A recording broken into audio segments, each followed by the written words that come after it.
في غلطة ممكن تعمليها وانت عم تبني شغلك، انك كل يوم تسألي وين النتيجة. تخيلي مزارع زرع اليوم، تاني يوم راح لعند الأرض وقال ما طلعت، خليني نشوف شو صار تحت الأرض. صار يحفر التراب ورجع البذرة. تاني يوم رجع حفرها كمان مرة تانية، وبعد أسبوع البذرة ما طلعت. ما لأنه ما كانت عم تكبر، بس لأنه هو ما عطاها فرصة تكبر. وهون أنا بشوف تشابه كبير بين العمل أونلاين.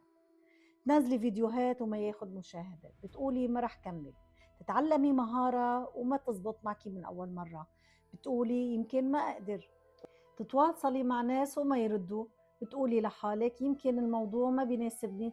تسألي حالك هل فعلا ما في نتيجة، ولا أنت على طول مستعجلة تشوفيها؟ لأنه كل فيديو عم تنزليه عم يعلمك شي جديد، كل مرة بتحكي فيها مع شخص عم تقوي تواصل، وكل غلطة عم تكشف لك شو لازم تغيري، وكل يوم بتكملي فيه عم تبني خبرة ما كانت موجودة عندك من قبل.